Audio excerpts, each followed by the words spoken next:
Charter Local Edition with your host, John MacDonald. Hi and welcome. I have the honor today to be visiting with our Lieutenant Governor, Angela McLean. Welcome.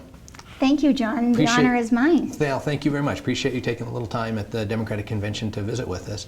Wanted to talk to you about a couple of issues, and specifically I wanted to talk about some of the initiatives and some of the things you were involved with in the whole issue of Indian country. Talk a little bit about some of the things that we've been doing there.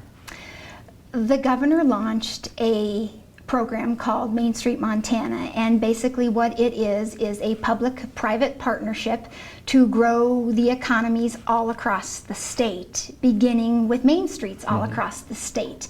And such a key part of Main Street Montana were our Indian country conversations. And in my first 9 months in office, working for the good folks across the state of Montana, I had the great privilege of visiting each of our Indian reservations twice, so that we could visit and understand better the barriers around growing the economies and creating jobs in Indian countries. We heard some powerful things. What we heard that we could act on, we built a legislative agenda around. And I'm very proud to tell you, John, that we worked with legislators on both sides of the aisle to pass a very robust, historic Indian country legislative agenda that will undoubtedly make a difference economically in Indian country now and well into the future. Governor Bullock has championed Indian country and made it a priority. And we are confident that with measures that we took as a result of support with the legislature around creating access to capital, that we can begin to support in a way that we never have before business in Indian country. Additionally, we worked with Chair Old Coyote of the Crow tribe on developing a tribal LLC recognition piece so that we can, as a state, for the first time, recognize tribal LLCs the same way that we recognize other LLCs. And again, removing barriers to doing business in Indian country. And so we are very excited about the fact that we sat down, had conversations like this with tribal leaders, education leaders, members of Indian country, and they said, here's how we can work best with the state of Montana to move economic development forward, and we acted on it and we got the job done. And that said, we are already planning our next conversations around what our Indian country legislative package will look like in 2017. And in those visits with all of the reservations, was there one single issue that came out as being the most significant barrier to economic development on reservations? There were a couple that emanated in each of the reservations that we visited. One is infrastructure and the need to develop infrastructure so that we can support businesses. And the second one was access to capital. Now you will recall that the governor had his very good, sound infrastructure legislation on the table, but because of Republicans, we couldn't get the job done, and that's unfortunate, not just for Indian country, but for all of the state of Montana.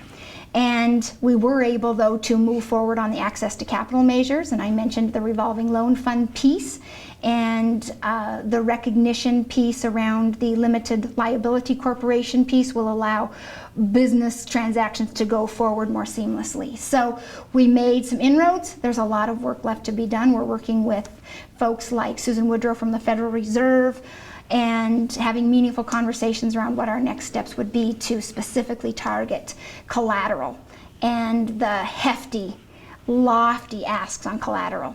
And so we want to work successfully to mitigate any of those barriers.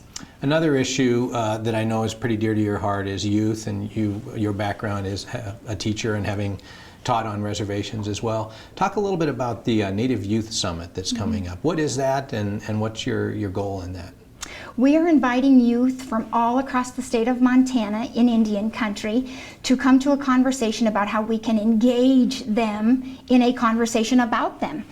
And one of the things that I sponsored at the National Lieutenant Governors Association was a resolution challenging other state leaders to engage Native youth in their states, because we know that what matters in Indian country matters to all of us. And if we can converse with the youth who are members of our Indian country population, we have the single best resource for a better understanding of how to mitigate problem areas, of how to address in a meaningful and powerful way the educational needs that they have.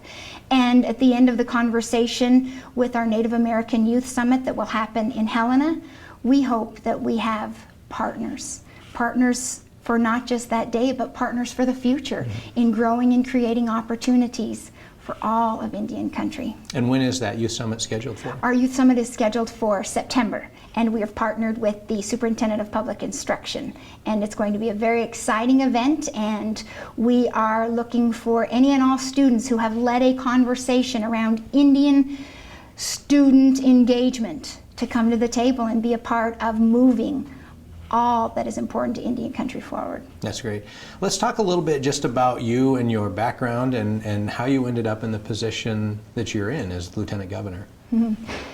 It was February 10th, 2014, that Governor Bullock came to my classroom, and he asked if I would work with him to continue to create opportunities for students. And this is in Anaconda when you were teaching right. in Anaconda? And it was on that day that I said farewell to my single classroom in 201 at Anaconda High School, but I said hello to classrooms in all 56 counties across the state. And as a result of that ask made by our honorable and esteemed Governor Bullock, I have traveled all across the state of Montana. I have visited classrooms all across the state, visited with teachers, school administrators, school trustees, and I've gotten to shake the hands and give knocks and high fives to the students across the state and really have the opportunity, John, to look into the eyes of the future. And I can tell you, it's bright. And Governor Bullock is the champion of that future, and he's creating jobs, he's creating a sustainable economic future, and I feel so honored and humbled every single day that I get to be a part of that,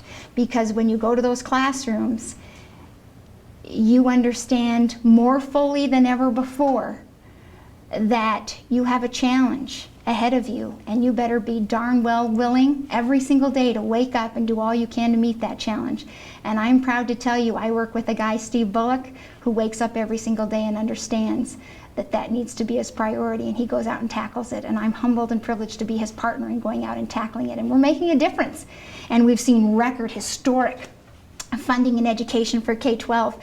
Governor Bullock is a part of the conversation whereby we've frozen tuition at our 2-year colleges for 10 out of the 10 last years, and at our 4-year colleges, 8 out of the 10 years. And so that's remarkable. Those are remarkable investments in what is the future of this state and of this great nation. Yeah.